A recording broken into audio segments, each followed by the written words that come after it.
Bulletin کا آغاز کریں گے. سب سے پہلے آپ کو خبر دیں 3 ملک کی ٹورنامنٹ جنوبی افریقہ کرکٹ ٹیم لاہور پہنچ گئی ہے. یار محمد سے مزید جانیں گے, ہمارے نمائندے ہمارے ساتھ ہیں. یار محمد آگاہ کیجیے گا.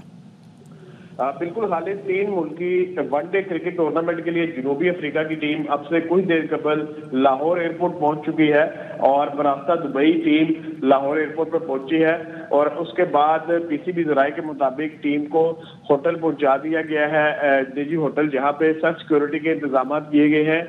ساؤتھ افریقہ کی ٹیم جو ہے وہ کل پریکٹس سیشن کا آغاز کرے گی اور آج مکمل طور پر آرام کرے گی, جبکہ جنوبی افریقہ کی جو ٹیم ہے وہ 12:30 بجے دوپہر سے لے کے 4:30 بجے تک کل کے روز ایل سی سی گراؤنڈ میں پریکٹس کرے گی. نیوزی لینڈ اور پاکستان کا ٹرائی سیریز کا پہلا میچ جو ہے وہ کل ہوگا. جی ٹھیک ہے, بہت شکریہ تفصیلیں آگاہ کرنے کے لیے یار محمد.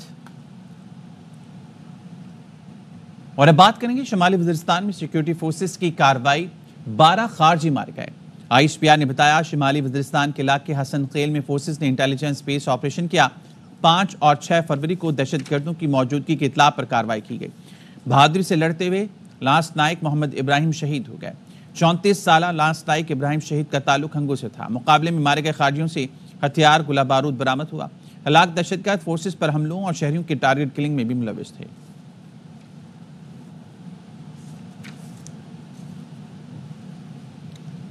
افغانستان میں موجود دہشت گرد علاقائی اور بین الاقوامی سلامتی کے لیے بدستور سنگین خطرہ ہیں. افغان حکومت دہشت گرد گروپوں کو ختم کرے. صدر مملکت آصف علی زرداری اور چینی ہم منصب کی ملاقات کا مشترکہ اعلامیہ جاری. دفتر خارجہ سے جاری اعلامیہ میں کہا گیا ہے چین مسئلہ کشمیر کے سلامتی کونسل کی قراردادوں کے مطابق پرامن حل کی حمایت کرتا ہے. پاکستان اور چین آزاد فلسطینی ریاست کے قیام کے حق کے حامی ہیں. اعلامیہ میں کہا گیا پاک چین تعلقات میں خلل ڈالنے یا کمزور کرنے کی کوئی بھی کوشش ناکامی سے دوچار ہوگی.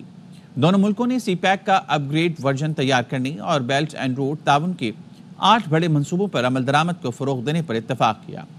صدر آصف علی زرداری نے great hall of the people میں وزیراعظم لی جیونگ سے ملاقات کی. 2 طرفہ تعلقات کو مزید مضبوط بنانے اور پاک چین اقتصادی راہداری کے دوسرے مرحلے پر گفتگو کی گئی. بیجنگ میں پاکستان اور چین میں مفاہمتی یادداشتوں پر دستخط کی تقریب ہوئی. ٹھٹا سیمنٹ کمپنی اور چین کے چنگ کانگ کنسٹرکشن گروپ کے درمیان ایم او یو پر دستخط ہوئے. سندھ کے محکمہ توانائی اور چین کی منگ یونگ توانائی کمپنی کے درمیان بھی ایم او یو پر دستخط ہوئے. سندھ حکومت اور چینی کمپنی میں کوئلے کی گیسیفیکیشن, یوریا کے پیداواری پلانٹ کے منصوبے کی یادداشت پر دستخط کیے گئے.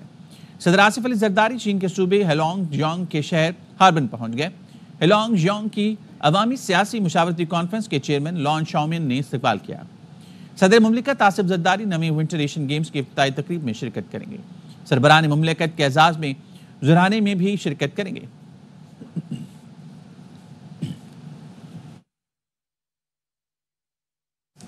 اور اب بات کریں گے I M F mission Pakistan آمد سے پہلے زرعی انکم ٹیکس کی شرط پوری کر پر انکم ٹیکس کی مد میں 300 ارب روپے جمع ہونے کی گنجائش ہے, جس کے بعد آئی ایم ایف سے قرضے کی آئندہ قسط کے لیے راہ ہموار ہو گئی ہے.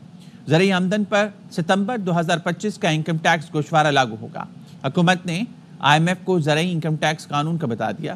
آئی ایم ایف مشن کی اسی مہینے پاکستان آمد متوقع ہے.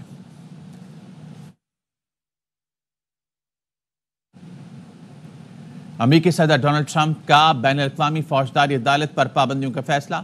امریکی صدر ٹرمپ آج آئی سی سی پر پابندی کے ایگزیکٹو آرڈر پر دستخط کریں گے.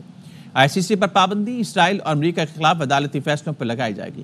آئی سی سی کے حملے اور اہل خانہ پر مالی اور سفری پابندیاں عائد کی جائیں گی. آئی سی سی کی مدد کرنے والے امریکی شہری اور اتحادی بھی پابندی کی زد میں آئیں گے.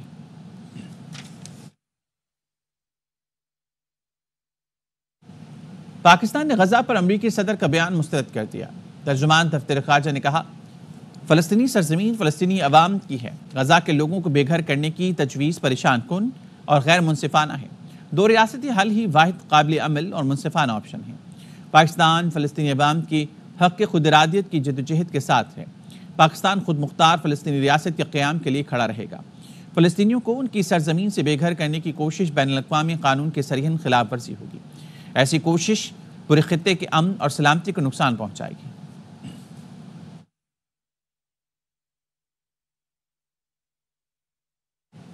امریکہ غزہ پر قبضے کے لیے فوج نہیں بھیجے گا. صدر ڈونلڈ ٹرمپ نے سوشل میڈیا پر لکھا جنگ کے اختتام پر اسرائیل غزہ امریکہ کے حوالے کر دے گا. فلسطینیوں کو غزہ سے مستقل طور پر نکال دیا جائے گا۔ غزہ کی تعمیر نو دوسرے ملکوں کی مدد سے کی جائے گی۔ امریکہ اپنے خزانے سے کچھ خرچ نہیں کرے گا۔ اس سے پہلے وائٹ ہاؤس نے کہا تھا صدر ٹرمپ فلسطینیوں کی عارضی منتقلی چاہتے ہیں، مستقل نہیں۔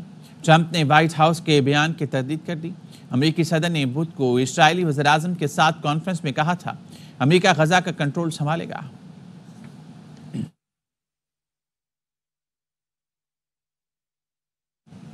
ٹرمپ کا مقصد امریکی حکومت کو تباہ کرنا ہے۔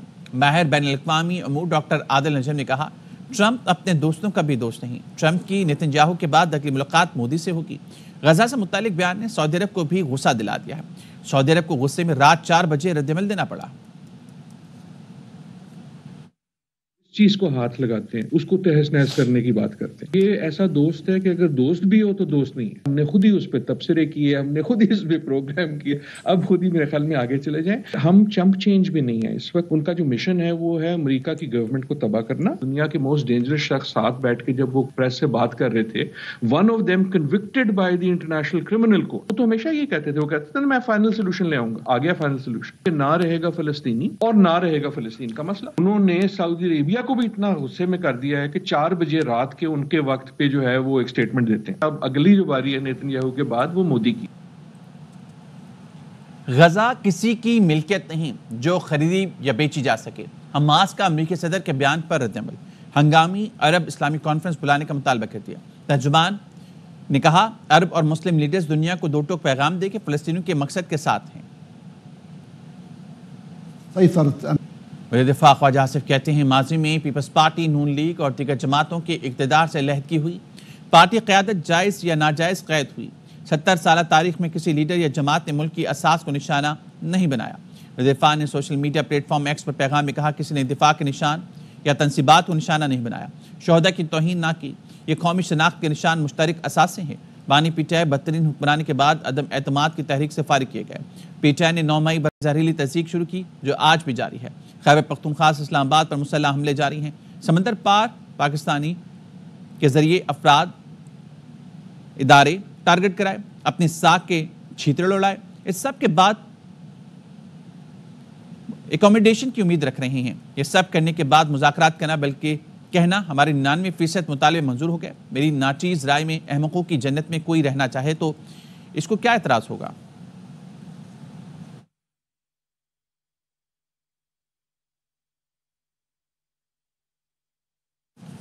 ضلع انتظامیہ نے پی ٹی آئی کی 8 فروری کو لاہور مینار پاکستان پر جلسے کی درخواست مسترد کر دی۔ ڈپٹی کمشنر آفس نے پی ٹی آئی کی درخواست مسترد کرنے کا نوٹیفیکیشن جاری کر دیا۔ نوٹیفیکیشن میں کہا گیا ہے صوبائی دارالحکومت میں فروری میں بین الاقوامی نوعیت کے ایونٹس ہو رہے ہیں۔ ون ڈے کرکٹ سیریز، دولت مشترکہ جنوب مشرقی ایشیا کے پارلیمانی اسپیکرز کی کانفرنس، ہارس اینڈ کیٹل شو، فیض امن میلہ اور دیگر ایونٹ شامل ہیں۔ حکومت نے امن و امان کے لیے آرمی اور رینجرز کی خدمات پہلے سے طلب کر رکھی ہیں۔ مینار پاکستان تاریخی مقام ہے، جلسہ خوبصورتی کو تباہ کرنے کے مترادف ہوگا۔ پی ٹی آئی کو گزشتہ سال 21 ستمبر کو رنگ روڈ پر جلسے کی اجازت دی تھی۔ پی ٹی آئی نے این او سی کے تحت دی گئی اجازت کی شدید خلاف ورزی کی۔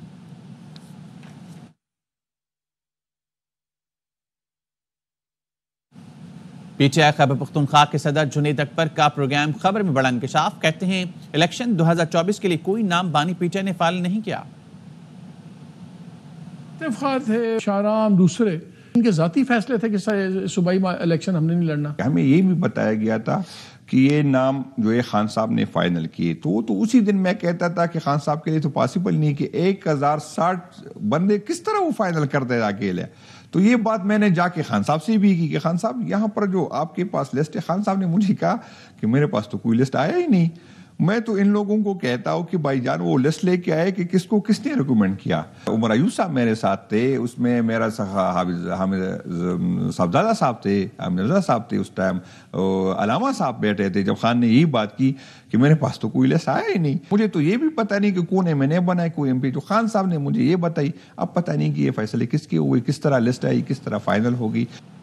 اسماعیلی برادری کے روحانی پیشوا پرنس کریم آغا خان کی نماز جنازہ 8 فروری کو پرتگال کے دارالحکومت لزبن میں ادا کی جائے گی۔ وفاقی وزیر خزانہ محمد اورنگزیب وزیر اعظم کی ہدایت پر پرنس کریم آغا خان کی نماز جنازہ میں پاکستان کی نمائندگی کریں گے۔ وزیر اعظم شہباز شریف کا پرنس رحیم آغا خان سے ٹیلی فونک رابطہ۔ وزیر اعظم نے پرنس کریم آغا خان کی وفات پر افسوس کا اظہار کیا اور کہا پرنس کریم آغا خان پاکستان کے سچے دوست تھے۔ پرنس کریم آغا خان کی تعلیم، صحت، انسانیت کی کاوشوں کو ہمیشہ یاد رکھا جائے گا۔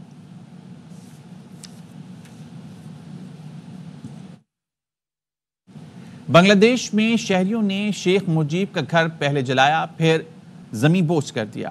ہزاروں افراد کرین اور کھدائی کرنے والی مشینیں لے کر پہنچ گئے۔ رات میں گھر کو آگ لگے، صبح پوری طرح منہدم کر دیا۔ کچھ لوگ عمارت کی کھڑکیاں، دروازے اور سریے تک اکھاڑ کے لے گئے۔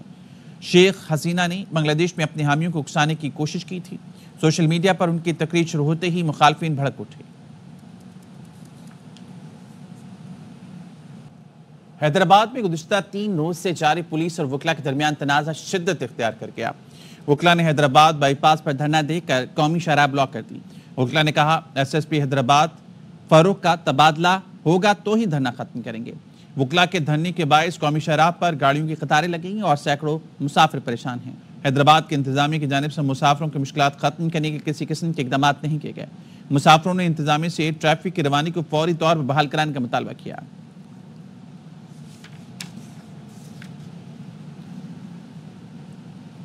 حیدرآباد میں وکلا کا بائی پاس پر دھرنا جاری ہے۔ سندھ پولیس نے وکلا کو جوڈیشل انکوائری کرانے کی پیشکش کر دی۔ پولیس کا کہنا ہے کہ فینسی اور جعلی نمبر پلیٹس اور کالے شیشے والی گاڑیوں کے خلاف مہم جاری ہے۔ ممکنہ دہشت گردی خطرے کے پیش نظر اقدامات کیے گئے ہیں۔ 3 فروری کو حیدرآباد بھٹائی نگر میں ایک کار کو روکا گیا۔ کار سوار شخص سے پوچھ گچھ کی گئی، معقول جواب نہ ملنے پر کارروائی کی۔ کارروائی پر وکلا نے ایس ایس پی آفس میں احتجاج اور توڑ پھوڑ کی۔ مذاکرات کیے گئے لیکن کچھ وکلا نے ایس ایس پی کی ٹرانسفر کی شرط رکھی۔ وکلا نے کہا ٹرانسفر آرڈر لائیں ورنہ بات نہیں ہوگی۔ بات چیت کے دوران کچھ وکلا نے بائی پاس کو بلاک کر دیا۔ بائی پاس کو بلاک کرنا عوام کے لیے انتہائی تکلیف دہ ہے۔ صبر و تحمل کا مظاہرہ کر رہی ہیں، مسئلے کا قانونی حل چاہتے ہیں۔ ڈسٹرکٹ سیشن جج حیدرآباد کی نگرانی میں جوڈیشل انکوائری کی جائے۔ بار کا نمائندہ اور سینئر افسران بھی انکوائری میں شامل ہوں گے۔ خلاف قانون کام ہوا تو ذمہ داران کے خلاف کارروائی کی جائے گی۔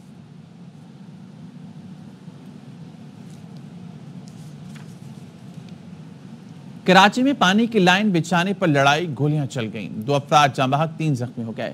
پولیس نے فائرنگ کرنے والے ملزم کو گرفتار کر لیا۔ سلمان لودھی کی رپورٹ۔ گھر کے آگے پانی کی لائن کیوں ڈالی؟ اورنگی ٹاؤن خیر آباد میں بچوں کی لڑائی بڑوں کے جھگڑے میں تبدیل ہو گئی۔ کوپیر جانے والے روڈ پر 2 گروپوں کی جانب سے ایک دوسرے پر ڈنڈے برسائے گئے، جس کے بعد ایک فریق نے فائرنگ شروع کر دی۔ گولی لگنے سے خان محمد اور پانی خان نامی 2 نوجوان جان سے گئے۔ چھوٹے بچوں کو لڑائی سے بڑوں تک لڑائی پہنچ گئی۔ 2 بندے شہید ہو چکے ہیں، سارے ایک ہی قبیلے کے لوگ ہیں اور 2 خاندان ہیں جو کہ آپس میں لڑ پڑے ہیں۔ عینی شاہدین کے مطابق فائرنگ کی زد میں آ کر راہگیر سمیت 3 افراد زخمی ہوئے۔ کے اوپر لڑائی ہوا، اس سے بڑھ گیا تھا۔ ایک ہی خاندان کا 2 بندے مرے اور 4 زخمی ہیں۔ دوسرے خاندان کو کوئی ابھی تک پتہ نہیں چلا۔ راہگیر تھے وہ، اس کو بھی گولی لگا، اس کو بولے ادھر سے لگا، یہاں سے میں ایمبولینس والا سے تصویر دیکھ رہا تھا اس کا، تو اسی کو ڈھونڈنے آیا ہے۔ پولیس نے فائرنگ کرنے والے ملزم ظفر کو گرفتار کر کے اسلحہ برآمد کر لیا۔ لاشوں اور زخمیوں کو عباسی شہید اسپتال منتقل کر دیا گیا۔ کیمرامین محسن شبیر کے ساتھ سلمان لودھی، ARY نیوز کراچی۔ کراچی کے علاقے گلزار ہجری میں پولیو ٹیم پر حملے کا مقدمہ سلچر تھانے میں درج کر لیا گیا۔ مقدمے میں کار سرکار میں مداخلت اور دہشت گردی کے دفاع شامل کی گئیں۔ FIR میں کہا گیا ہے ملزمان نے DHO کی موجودگی میں قطرے پلانے سے انکار کیا۔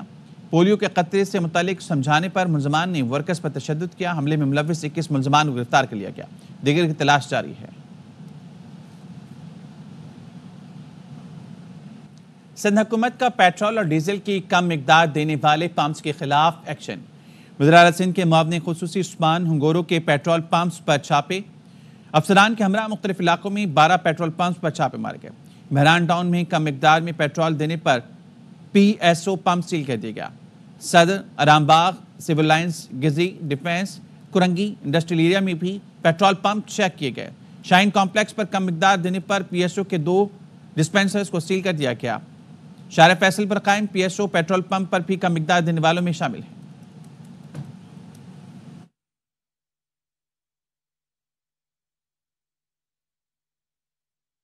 ملکی معیشت کے لیے بری خبر، کسٹم ایجنٹس اور کسٹمز اپریزمنٹ کے درمیان تنازع شدت اختیار کر گیا۔ کسٹمز ایجنٹ ایسوسی ایشن نے امپورٹ اور ایکسپورٹ کلیئرنس بند کرنے کے حوالے سے FPCCI سمیت ملک کی تمام چیمبرز کو خط لکھ کر آگاہ کر دیا۔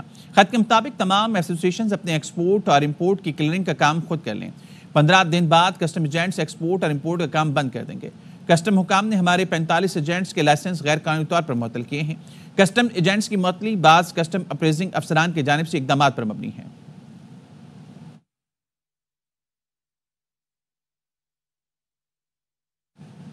پاکستان ریلویز پولیس کی پاسنگ آؤٹ پریڈ 27ویں لوئر اسکول کورس میں 103 ریلوے ملازمین 112 FIA کانسٹیبلز نے تربیت مکمل کی۔ پاکستان ریلویز پولیس راؤ سردار علی خان نے پاس آؤٹ ہونے والوں کو ہدایت کی کہ وہ اپنا کام لگن سے کریں اور ہمیشہ مصیبت زدہ عوام کے مددگار رہیں۔ اگر خدمت کا جذبہ ہوگا تو آپ یقین کریں آپ کو بہت محبت بھی ملے گی، عزت بھی ملے گی۔ 4 ماہ کے انتھک تربیتی کورس سے پاس آؤٹ ہونے والے ریلوے ملازمین اور FIA کانسٹیبلز خوش نظر آ رہے تھے۔ ہمیں اگر فیسلٹیز فراہم کی جائیں تو ریلوے پولیس کسی بھی دوسری فورس سے کم نہیں ہے، تو اس کے لیے ہم مشکور ہیں آپ سب لوگوں کے، آپ بھی تشریف لائے۔ تمام اساتذہ کا مشکور ہوں، انہوں نے ہمیں اچھی تربیت دی اور انہی اچھی تربیت کی وجہ سے میں اپنے آپ کی کوشش کرنے کے بعد میں فرسٹ آیا ہوں۔ 11 میرے پاس FIA کی لیڈیز اور 5 لوئر کی لیڈیز تھیں اور ان کو بھی یہاں پہ فیسلیٹیٹ کیا گیا ہے، ٹریننگ پراپر دی گئی ہے۔ لوئر اسکول کورس میں پاکستان ریلویز قوانین، IT skills, physical training, weapon handling, police station record management اور ریلوے کمرشل سمیت پاس مینول کی تربیت دی گئی۔ کیمرامین طاہر مغل کے ساتھ الماس احمد خان، ARY نیوز لاہور۔ موسم کی بات کریں گے۔ ملک کے بیشتر علاقوں میں آج موسم سرد اور خشک رہے گا۔ محکمہ موسمیات نے آج کراچی، کوئٹہ، لاہور، اسلام آباد، پشاور سمیت بیشتر اضلاع میں موسم سرد اور خشک رہنے کی پیشگوئی کی ہے۔ کشمیر، دیر، چترال، سوات اور دیگر بالائی علاقوں میں موسم شدید سرد رہے گا۔